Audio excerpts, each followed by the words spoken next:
राधे राधे। आप सबका बहुत बहुत स्वागत है मेरे इस चैनल में। तो मैं आप सबको एक कहानी सुनाना चाहती हूँ।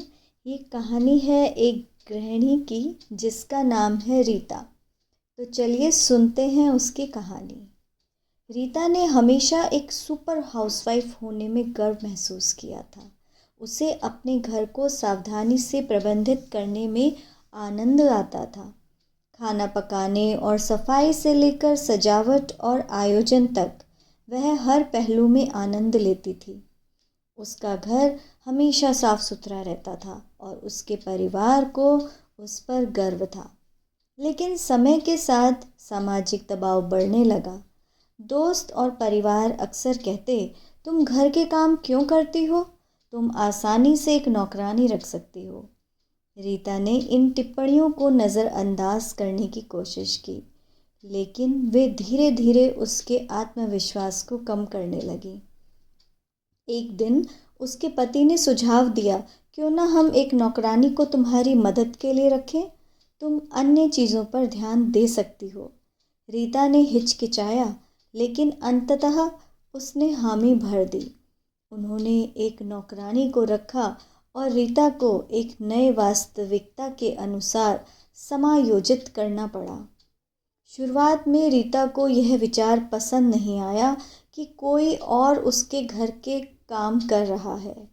वह अक्सर नौकरानी के आसपास मंडराती रहती, उसे सुधारती रहती और अनावश्यक सलाह देती रहती थी। लेकिन समय के साथ वह इसकी आदी हो गई। हालांकि ऐसे पल आए जब रीता को पछतावा हुआ। वह नौकरानी को फर्श साफ करते या रात का खाना बनाते देखती और अचानक उसे अपना काम वापस लेने की इच्छा होती। वह अपने द्वारा घर के काम करने के आनंद को याद करती। एक दिन जब वह सोफे पर बैठी थी, नौकरानी को लिविंग रूम को व्यवस्थित करते देख रही थी। रीता को एकाएक नॉस्टैल्जिया की लहर महसूस हुई। उसने याद किया कि वह कैसे खुश रहती थी जब वह खाना पकाने और सफाई में घंटों बिताती थी। यह सुनिश्चित करती थी कि हर विवरण सही हो। वह खड़ी हो गई, नौकरानी के साथ जुड़ने का इरादा रखती हुई, लेकिन उसके शरीर ने विरोध किया। उसके घुटने दर्द करने लगे और उसकी पीठ दुखने लगी। उसने महसूस किया कि वह अब वही ऊर्जावान और जीवंत महिला नहीं है जो वह पहले थी। रीता वापस बैठ गई, मिश्रित भावनाओं का अनुभव करते हुए।